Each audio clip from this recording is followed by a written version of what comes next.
If I could tell my younger self one thing, what would it be? I've always been right. This is our Mother's Day episode. We have Bozoma Saint John and Lael. I am what you call a Velcro child. I will not leave her alone. Zero boundaries. We tell women, oh, you should be humble.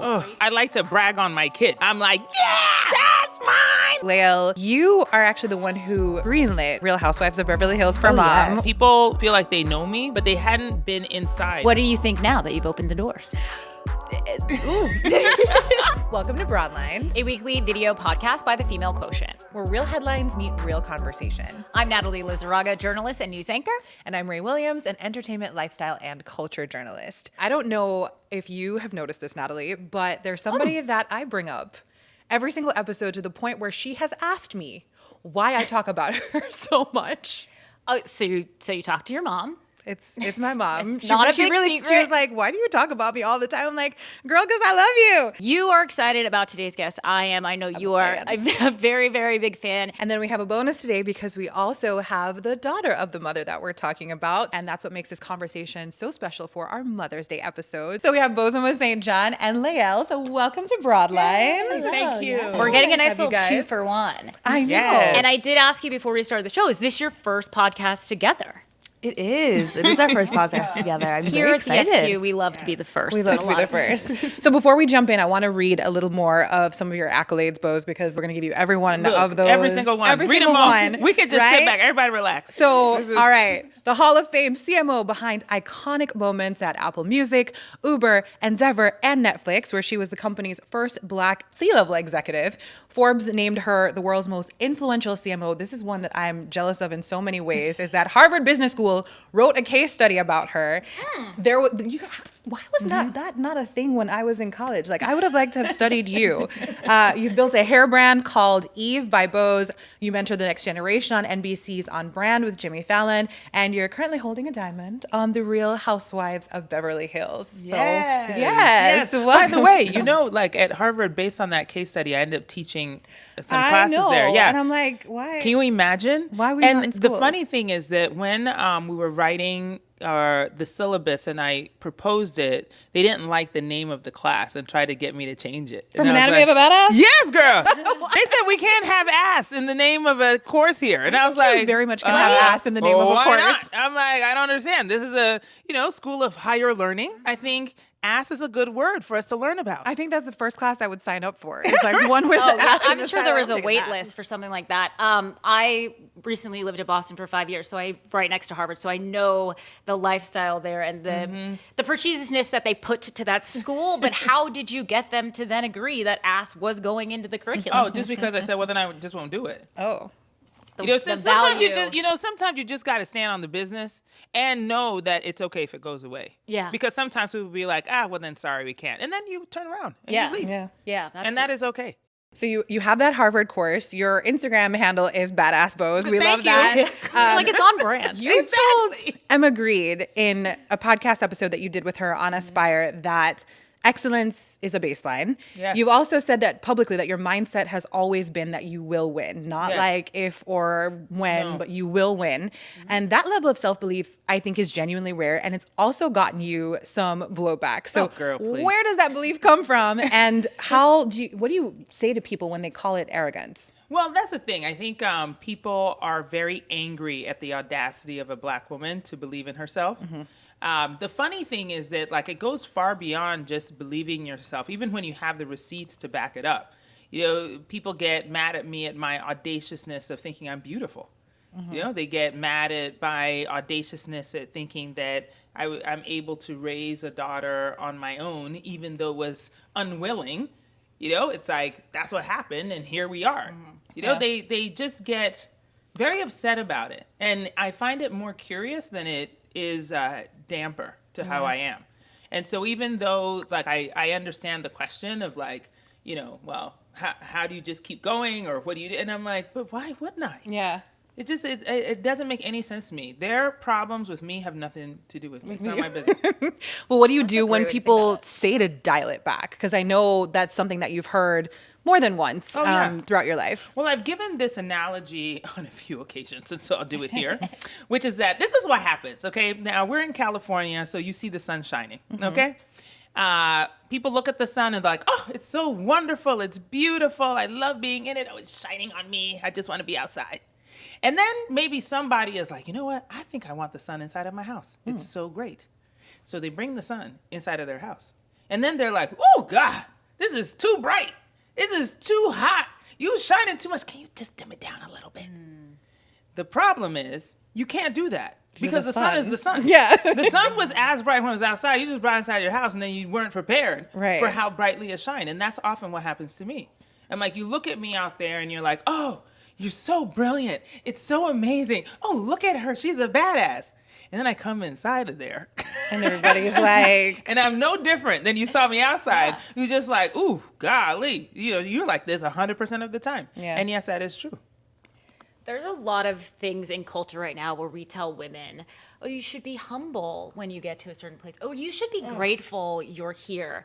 And you know that as a working woman, like you are in a place where you've told us you celebrate your accomplishments. But there's a whole society out there telling your daughter maybe something different. You need to be grateful. You need to be humble. How do you counter that with is coming in and then what she really should believe? Well, okay, so even though I curse like a sailor, okay, I am a woman of God. I love the Lord. And I do firmly believe that I would actually be doing a disservice to all of the blessings God has given me if I were to stay quiet. You know, if I weren't to be loud and proud about it and to be grateful, like so grateful that I'm like, come see what this happened. Look at God. Yeah. Look at what has happened. And so it's surprising to me when people are like, ooh, you shouldn't talk about that. You shouldn't talk about the win. You shouldn't talk about the accolades. You shouldn't talk about the thing that you got. You shouldn't talk about the next job. Why? First of all, I didn't get it on my own. It definitely was grace and favor. And so I'm going to talk about that and I'm going to be proud about it. And I believe that gratitude and that audaciousness of being able to grab it and say, yes, it's mine, is what has then propelled me even further. It's interesting because I feel like when you're, and I'll ask you this question, when you're a teenager and you're a teenage girl, things could feel shaky, even though you might know in your core that they're right or wrong. But how do you lean on your mom when there's a lot of stuff from society, Instagram, TikTok, all these things sending other messages to you? I mean, it's so funny. Every time someone meets my mom, they're always like, oh my gosh, how is it like having her as your mom? Like, all the advice, like, oh my gosh, like I couldn't even imagine. It's so true. Ask her how many times a day I go over there, I stomp into her bathroom and interrupt whatever she's doing. And I'm just Whatever I am doing. Whatever. Father, help us. Boundaries. There are I have none. None. Zero boundaries. There are none. And I'll ask her. I'll ask her for opinions. I'll ask her for advice. I'll ask her for, honestly, like whatever. I lean on her to be my shining star, to be the one to guide me through everything. And she does a great job doing so. I mean, high school is a struggle. Sometimes it can be really difficult. But I definitely rely on her and her advice to teach me how to do things while also taking her advice and interpreting it into what will help me so that I can also be independent in my actions. Yes, that's right. The independence is very important. We're going to start a club called the Badass Moms Club. We can both be in it. That's the same way. My mom has not brushed her teeth in peace as long as I'm in the house. In the whole 36 years I've been alive. Like, even when I'm home for Christmas, she's like brushing her teeth. She's like, please. And I'm like, no. Like, what do you think about this? So I absolutely love that. One thing that I know that we have in common is, being the only a lot in a lot of rooms. I'm from Jamaica, so I came here when I was 14 to a boarding school that I was one of 4 Black kids in my class. So starting at that age, I've been the only, and I know that's something that you've experienced too. What do you wish that you knew, and what would you tell younger women that are the only? And Lael, I don't know if you're the only in some of your rooms right now as well, but what would you tell other women that are the only at this point to help them navigate that? Yeah. Well, I don't know who originated the quote, but I remember Kamala Harris saying it, right? Which is that, like, you may be the first, you may be one of few, but you shouldn't be the last. Right. And I really do take that to heart. It's like you've got to send the ladder back down to let other people in. And it is different when you're in high school because you don't have control over those situations. And also, it's like when you start out in the corporate space or whatever industry you're in, sometimes you don't have enough power to do that either. However, I do always say that, look, you got to have power from wherever you sit in the organization, you know? So you may not be a hiring manager, so you may not be able to change it to, you know, bring the next person in, but nothing stops you from advocating to the HR department, you know, about your friends who could use a job at the company you're at, especially your women of color friends. You know, because I'm like, well, just because you're not hiring doesn't mean that that person over in the corner office isn't hiring. And how are they going to know if their circle isn't wide enough to encompass some of the people you know? So you should be over there advocating for your friends. You should be over there advocating for people maybe you've worked with in a different capacity that you think could really contribute to your organization.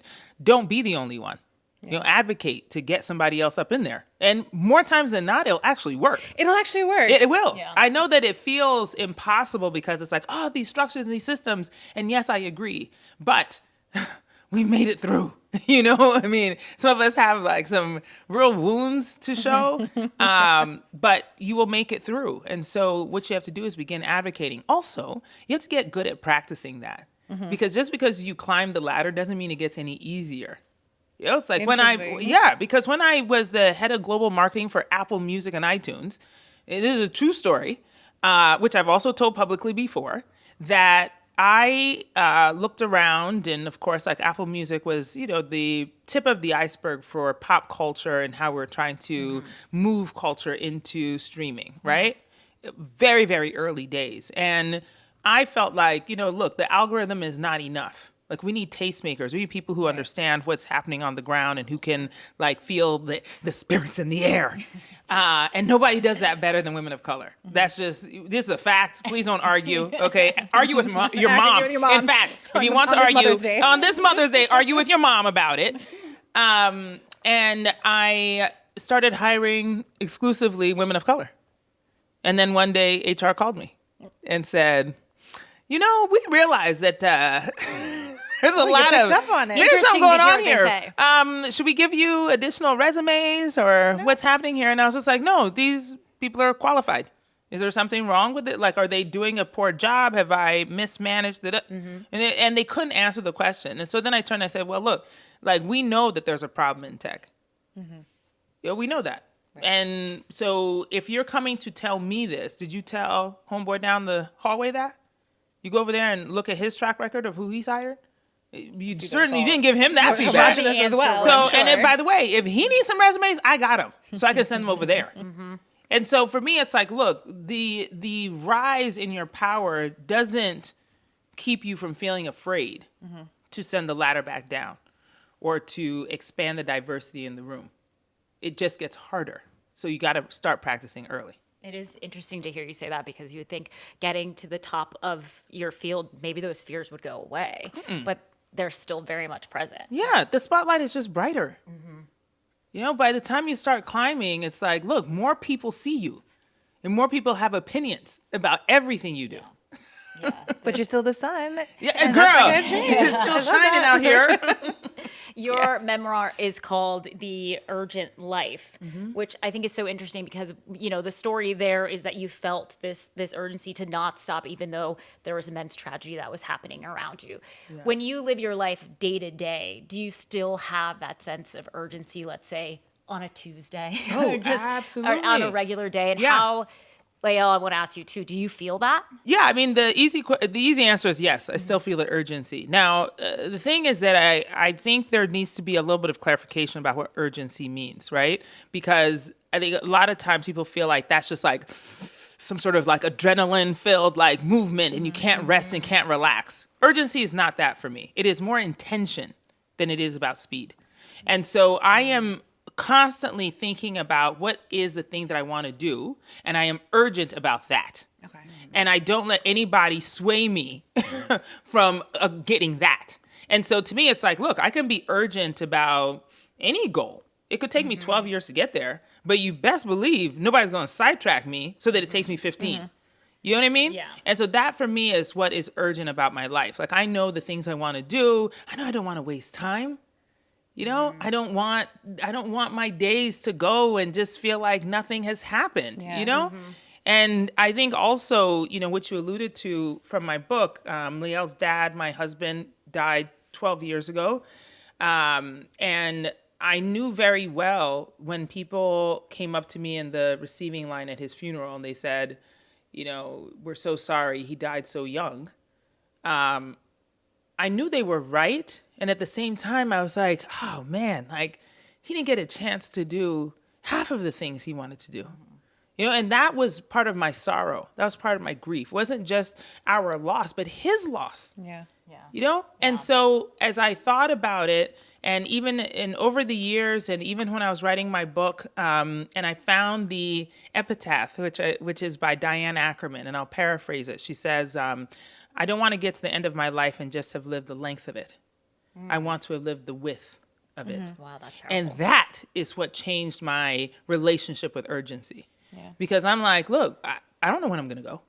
None of us do. None of us do, yeah. But I'll tell you something right now. When I do go, they're going to be like, God damn, did you see how she lived? Yeah. You see that girl? in that Oh little my time, God. yeah. That's She lived. That's the goal. You know what I mean? right there on the tombstone. That's exactly right. Goddamn. Goddamn. That's what, matter of fact, yes, everybody take note. It should say, That's what you goddamn. want. That's what you want. I think for me, it's harder because I don't know what I want to do. I mean, if you ask me next week, my answer will be different than what I give you today. Which is same. extremely Yeah. fair. I mean, Fine. no clue. So I feel like it's harder to have that one thing that you want to do and go to that. But I mean, I think for me, I have taken my mom's advice and I've taken that fuel that she's given me. I know what I want to do, as she was saying, and I go to that. I mean, it's been hard for me, I feel like, sometimes, since my mom is so accomplished. I feel pressure. I put pressure on myself to achieve, but I know that achieving what I want to achieve and doing what I want to do will ultimately give me that same sense of pride and same sense of accomplishment as my mom has, if that makes Yeah, sense. no, That's exactly that right. makes perfect sense. And girl, I know you're feeling. My mom is a 4-time Olympian. Girl, look. So, yeah. And if I'm running, you need to be running too, because I am running for fun. I cannot run. So I know the feeling of looking at a mom and just seeing how, you know, dazzling she is, and she's always getting some other award, and she's, you know, and then my mom had a whole career while she was running. So she was teaching and she's doing all these things. She's doing her PhD right now. We are doing her PhD right now. on. So I Yes, know what that Mom. feeling is like, but I will tell you, like, not that I'm giving the advice here, but just a little bit, I will tell you, you just download that like automatically. Like, I don't even think she had to try to give it to me. You just download that and it just comes out of you at like the rarest moments. And it's so much fun because you're just like, oh shit, I'm just like her. And then it's like, and then you love that. But yeah, Yeah. But, you know, as you're living this urgent life. By the way, you can give any of the advice you want. Oh, Like, truly, yeah, it's so good. It is relatable to be like, oh shit, I'm just like her. And then some days you're Right? like, oh shit, I Yeah. am just oh, I like talk her. like you're gonna say something one day and it's like, and it's something that annoys you, but like, Yeah, that it she can go says, both and you're ways. like, even the way my mom curses, I'm like, because she doesn't really curse. She says like these really random, like, oh, Rasta George. And I'm like, that's not even anyway. So, but you've been That's so funny. honest that being highly ambitious and having this urgent life has cost you something. So sometimes it's basketball games or PTA meetings or whatever it is, and that Lael has to communicate clearly when she needs you present. I can already tell the level of trust that you guys have between each other. But how did you kind of build that arrangement where, you know, she's telling you when she needs you? And Lael, is there a time that you've had to say to mom, like, you know, I need you here, and also a time where she's just shown up without you having to say anything when you thought you had to? Oh, yeah, I like that question. I definitely think, I mean, when my school has this tradition where you essentially get ringed. So it's like you pass, the seniors or anyone who's graduated from my school will pass on the school pride, essentially, and we'll ring them. And I told my mom that it was important to me that she go and that she supports me and that she's sitting there in the audience. And as I'm crossing the stage, I can look out and wave to her, even do a twirl, I don't know, maybe something. I also got that from her. Okay. The twirl. I love that. Yeah. Yeah, but I think she shows up for me in so many ways. I mean, even little ways, like she will come to my volleyball games. The other day, she came to my track meet. And although she was busy and she was going in between things, she still made time for me and still made sure to come and support, which meant a lot to me. I think although she is very busy, she does always try. Even in the little ways, it's the little things that truly do count. I have a question, a follow-up question for you, Boz. What kind of track meet, volleyball, whatever else Are you you play? loud? What kind of mom are you, sports mom? Are you screaming? That's what we want to know. yeah. One of the two. Are you You like? already know what it is. That's She's what I screaming in figured. there. Like, I was super competitive. Okay. And are you sitting there like? Yeah, and you like, also I like to brag on my kid. And so it's like, look, when she is out here and whatever she does, I'm like, yeah, that's mine right there. Oh, and I'm on Instagram. So I'm here taking videos. Yes. Oh my God. I took a video of her on the other day from the track meet. She wasn't even running. Okay? And I was like, yep. Look how well she stands. It's She's like, walking oh, there. I love the way she stands. Perfect. You just do that. You know what I mean? So good. Lael, are you in there? Are you like this or are you like? I see you, girl. It depends on the day. Okay, It depends good. on the Yeah, day. because Sometimes you're I'm really 16, like, "Ooh." so Exactly. at the end of the day. Sometimes I'm like, oh no, I just messed that up. I can't do all that. And some days I'm like, yes, thank you. Yes. Do cheer me Yeah. on. Yes. Yeah, or do some days you're scream. like, I'm mad I asked her to come to this one. Exactly. I'm the You one who should've asked stayed her, at and home. she's here now. Yeah. But I do think it's really important in this journey of parenthood, and motherhood, that I feel like every generation changes the way that we mother, and you take the lessons that were good in your own, being mothered, and you adapt it to how you want to mother. For me, my parents were together throughout my childhood and adolescence. They certainly played their very strict African roles. And so everybody had their thing they were supposed to do. So mommy did this and daddy did that. And when Peter died, it was so shocking to me because, well, for a number of reasons, but also just as a parent. There was nobody else to depend on. There was nobody else to ask for their opinion if Lael should do this or do that. Or like, okay, she came home and she said this. Oh my God, how do I respond? There was nobody to do that with. And so a lot of times I was just over here like, biting on my fingernails, hoping that I'm making the right decision.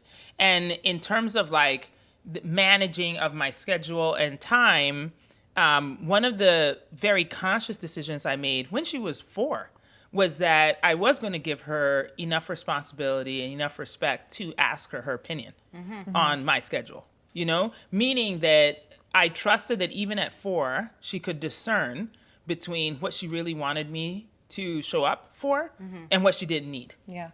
Because the thing is that, like, again, I think sometimes as mothers, we take on everything.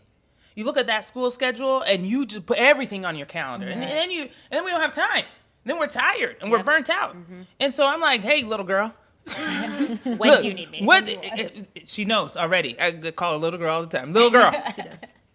Matter of fact, as we were getting dressed coming here, I was like, hey, little girl, you ready? Let's go. Same. Is that But- I do the same thing. She is currently right now a little girl, but I don't think that'll ever stop. Yeah, Okay, well, I'm I mean, girly. but she knows it's affectionate. Well, it's like instead of saying my full name, I really know I'm in trouble when she says little girl. That's how I actually know I'm in trouble. I've done something wrong. I'm like, oh, Yeah, what I did. Right. Or it's a just serious pretend that you don't conversation. hear it. Yeah, Yes, my it's a daughter serious knows, conversation, unfortunately, yes. ma'am. Yeah. Because she goes, ma'am, and I'm ma'am. like, that's because we call you ma'am. Right, She's exactly. 2. Yeah. But I do think it's important, to trust your kids enough Yeah.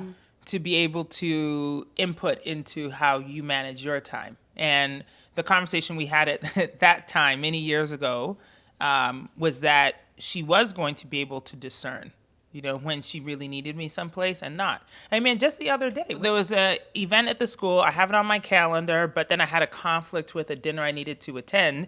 And I was like, okay, like, how, like, do you actually need me there? Like, what is it that you need me to do? And then she let me off the hook. You know what I mean? Then she was like, it's all right, don't come, And I can trust that. I can trust that she's going to tell me the truth. If she really needs me there, then I will do whatever it takes to make sure I can go to that and go to that, or go to that and skip that. But I trust her. It's so special, the the autonomy and the respect that you gave her as a person, as a 4-year-old or not, a person. Yes. You tell me what you need and I will listen. And I Yeah. think a lot of parents tell their kids what they need instead of trying to Yes. receive what they That's need. right. So if you write the parenting book, I will be here. I will read it front and back, because I just told you it's alarming to me that kids grow up so fast. Yeah. And that teenagers now have a whole different ballgame to deal with than we did Yeah. as teenagers. So Yeah. it's really nice to know that age she was able to voice for herself without being told how she should feel. Yeah. Continuing on the mother-daughter relationship, Lael, you are actually the one who greenlit Real Housewives of Beverly Hills for Mom, yes. which I love that for you. Yeah, thank you from all the fans out there. Thank you for to doing all the that for us. fans. We appreciate you. my gift. And you told her, like, this is going to be good for you. You're going to change the way that people look at women like you. And it's very rare in a way for a teenager to give their mother permission to do something, or, for the mother to seek a teenager's permission. We're not used to a society like that. What made you so sure that she needed to do this? And then, Boz, what was it like having your 15-year-old tell you, like, you need to do this? Right. Well, Okay, I'll answer first. It was definitely, I think for me, I knew that she needed to do it because she was so excited about it. I mean, she came to me and she had a bright smile on her face. I knew that it was gonna make her happy. I mean, that's my whole job. I'm here to, make sure that she's happy too, as much as she's here to make sure I'm happy. And so I'm truly just supporting her dreams. So when she was telling me like her ideas and like the things that she wants to do with the show, I was like, great, I love it for you.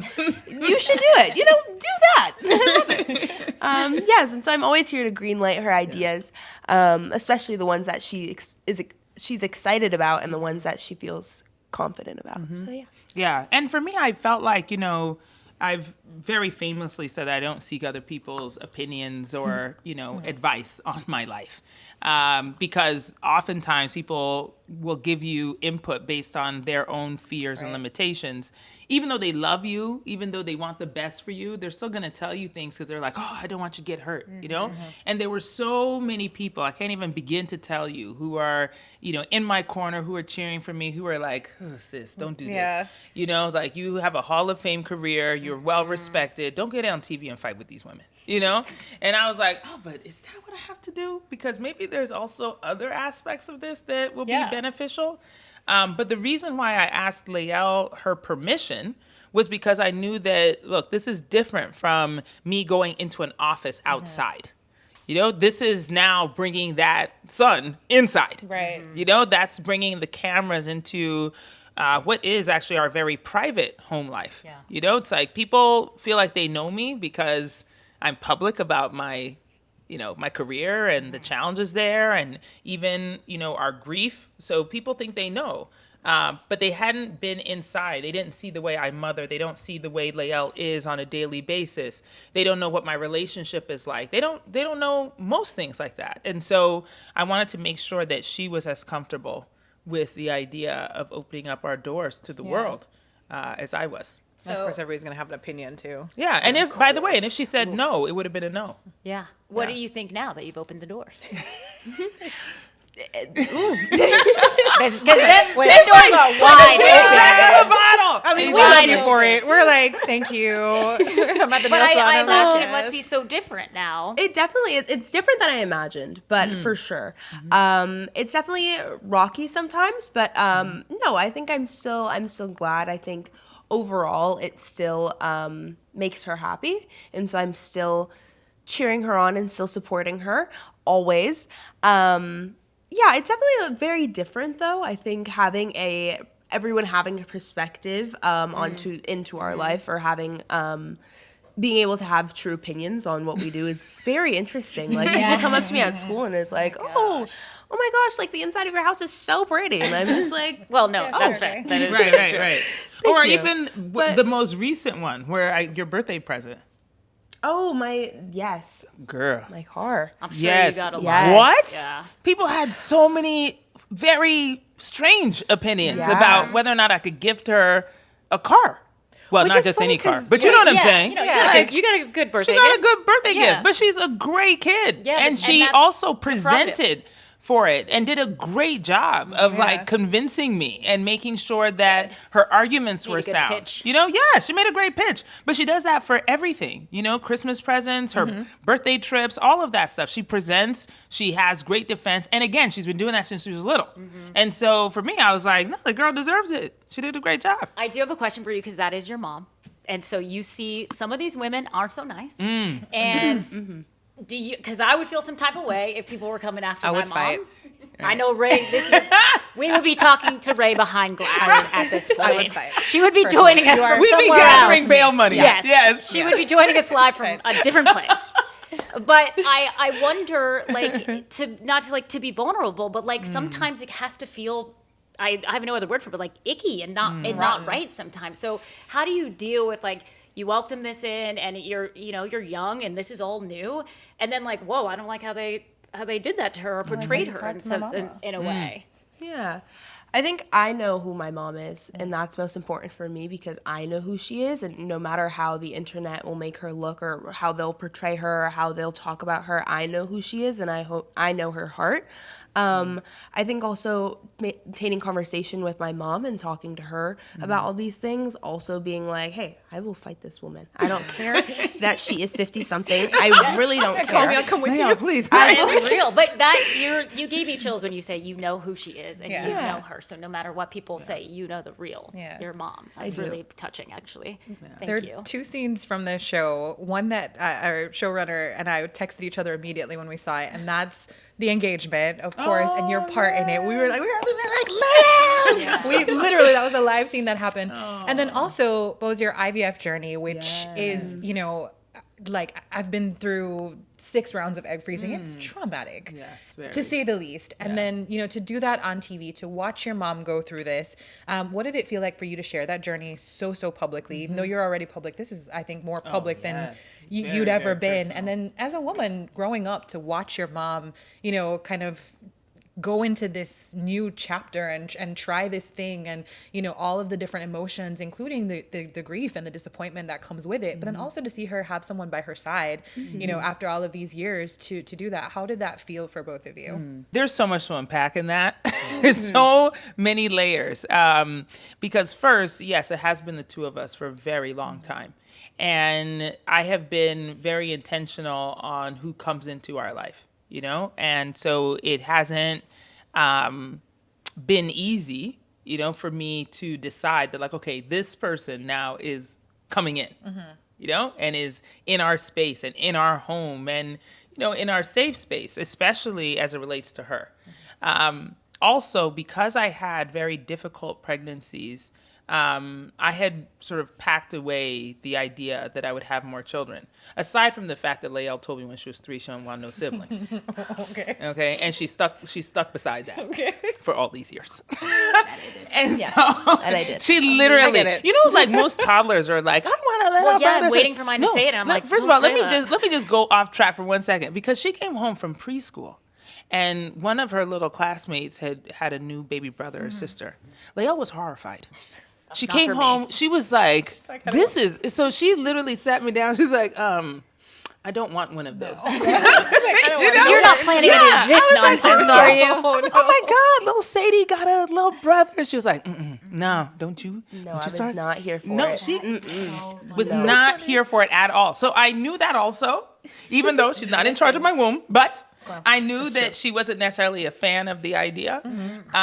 But I'd also had very traumatic pregnancies. And so I wasn't, you know, thinking that that's the way I would go until I met Keely. And in our relationship and, you know, just going through the motions of falling in love and deciding to commit to each other, he's the one that gave me the optimism, you know, to think that that dream could be unearthed. By the way, again, very vulnerably, I'll share that I had been very afraid, you know, to think about that possibility. You know, not just of like falling in love again or getting married again, but just all of it. You know, like who dares to dream of that? You know, the disappointment is too much. But in getting to know him, in having him as a part of our family and thinking about expanding it, the idea was easier. I felt braver. I felt more optimistic about it. And Lael was very encouraging because actually it was one of the I think more the deeper conversations we had on camera, which by the way, we hadn't even had the conversation, and we had it like, I think for the first time on camera, like that Yeah. we talked about Yeah. it. And I asked her, about what she felt about me going through this IVF journey. And she said that, she hopes that I've been a great mother to her, and she hopes that somebody else could also experience that. And it was just, girl, You have I to was be doing crying. a girl. Okay, I Like, was out cut here the like tape. I blinking can't. fast, like, oh my, okay, thank you, But That is I think it was amazing. it's a combination of Keely's optimism and his love and his support, Lael's enthusiasm and her love and support that has given me the courage, to move forward in it. Have you ever been around a young baby before? You might change your Might double back on that. might change your tune around Exactly. 2 to 3 a.m. in the morning. Yes, exactly. I do babysit sometimes, but There you that's, go. I'll keep that in mind. Yeah, that's somebody else's house. Those are someone exactly. I in your can give house. them back. And you Right. give them right back. Yep. I think that adding to what my mom said, that's a good part about reality TV. It's definitely opened up a lot of conversations I don't think we would have had outside of that opportunity, outside of being on TV. I think we have a lot of real conversations that, even though we will continue outside of the cameras, Yeah, of were course. started because of them. And I do think it is also really interesting to watch Mr. Keeley help you through everything, because I've never seen you be with any romantic partner like that ever. And it's really beautiful to watch, actually. Watch you two be so in love and so happy, and you take care of each other. It's very cute to watch. Isn't the best feeling? Like the best feeling when they find somebody. Again, my parents are divorced, and when my mom met my stepdad, they actually got engaged after 6 months. Oh, And she came to visit me at school. I was in college, and she just put her hand out, and I'm like, "Ma'am, what are you talking about?" But isn't it like, how does that feel to just just live in that and have that just in your life as well? Yeah, I think he's great in my life too. I mean, he comes to all my school events. He'll always support. He'll drive down from San Diego just to come to any random thing. He came to a school cookout once just because. He just comes to Mr. everything. Keeley at He's the so cookout. exactly. okay, exactly. Mr. And was Keeley is my matching. favorite thing ever. You think we're matching? They were matching. And he, Oh, yes. And I was traveling, and he sent me like pictures of himself in his outfit. He was like, "Okay, this is what I'm wearing. You think it's okay?" And then he sent me a picture of her and said, "Okay, this is what she's wearing." And I was like, "Are you matching? That's He's so incredible." cute. He came into my room, and he was like, "What are you wearing?" And I showed him what I was wearing. I just thought he was, like wanted to know. I don't know.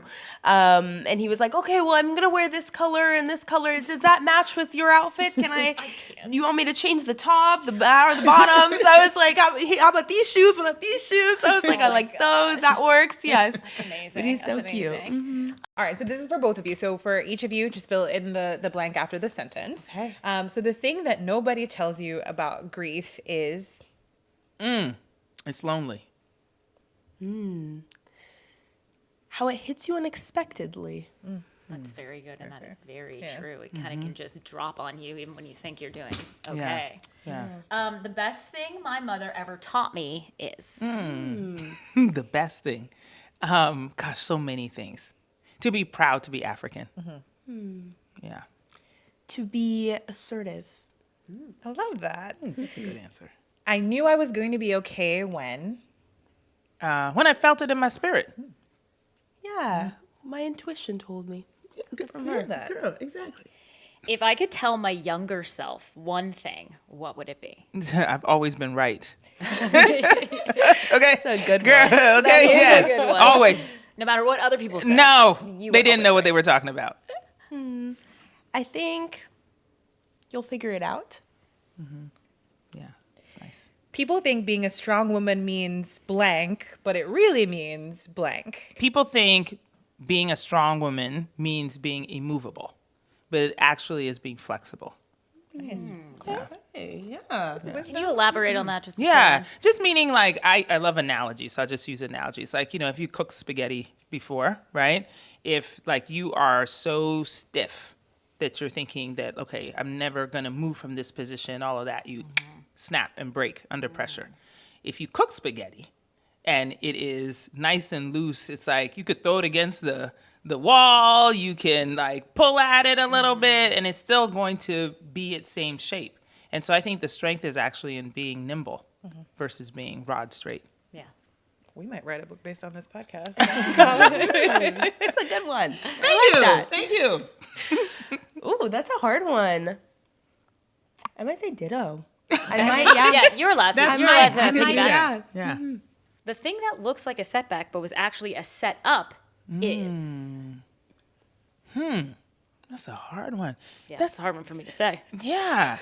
Because I don't consider setbacks. There you go. I love how your brain works. Yeah, like I really don't. That is incredible. And so I was to like me. really trying to like nothing. roll through the Rolodex. Like, okay, what's a setback? Where's been a setback? And I'm like, I can't think of one. Because that's the problem, is that I think other people would look at something in my life and say, oh, that's a setback or that's a failure. But I just don't consider them that way. You know, everything has felt like the stepping stone to the next thing. Yeah. Maybe in a different direction. But I always feel forward momentum. Detour, but not moving Yeah. backwards. No. Have you had any a setback that you thought might be a setup instead? I think following what my mom said, but a little different, is I don't think I've had a big failure. I don't think Girl, you better tell them.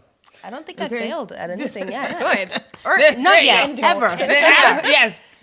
Yes, apple me tree. All right. And then the last one is my love language with my daughter is, and my love language with my mom is. Oh. What's y'all's love language? Oh, what is it? There's so many of them. I have one. Okay, you go. Quality time. Oh, I love being around her. Oh, that is Yes. so cute. She loves At hugs. 16, Oh, too. I know. Yes. She loves hugs. Should we talk I about am that? what you call a Velcro child. I will not leave her alone. I get it. Oh, I love that. I will. Yes. Would you like to share our hugs? Huh? Would you like to share a story about her? No, I don't want to show them our hugs. Because I'll be the... Oh, wait. I was saying what were you Wait, saying? what were you saying? I was saying that you were going to tell them about our hugs. Oh, yes. But that's what I was going to say. Yeah. oh. But then I was like, oh, should we show them our hugs? And then I was like, no, we shouldn't do that. Maybe not show them. Yeah, exactly. I'm not very curious. I know. mom be like, Excuse "Do us as we negotiate over here. Right. Okay, what would you say your love language is? Probably acts of service. Lael is very good at, delivering things at the right time. That's You know, great. she gave me a gift once of like a box of, was it 50 reasons? 50 reasons why you love me or I'm a good mom, something like that. And so I thoughtfulness. can like pick them out every once in a while when Love I that. feel like, If anyone is looking little for a encouragement. last-minute gift idea, Yeah, there you I would go. also like to receive that.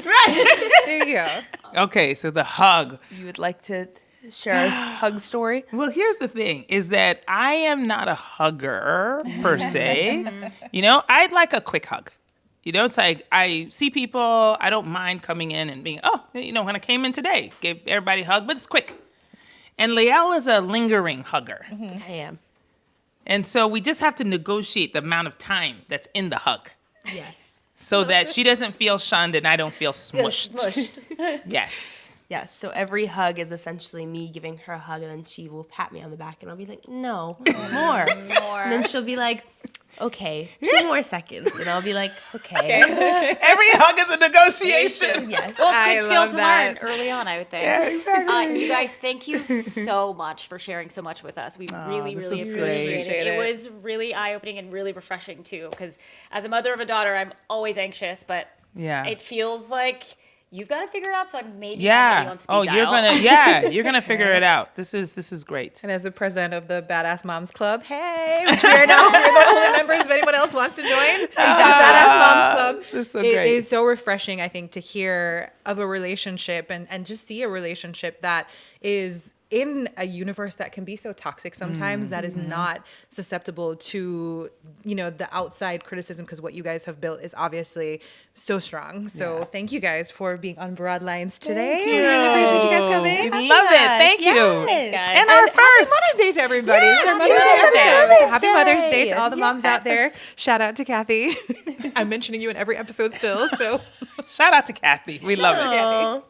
Thanks for tuning into this week's episode of Broadlines. A production of the Female Quotient, filmed in Los Angeles. If you liked this episode, and I know you did, make sure to rate, review, and subscribe. If you have a question, maybe a work question, or you have an idea for an episode, DM us at Female Quotient or leave a comment to get the conversation started. hit that follow button while you're there. See you next week.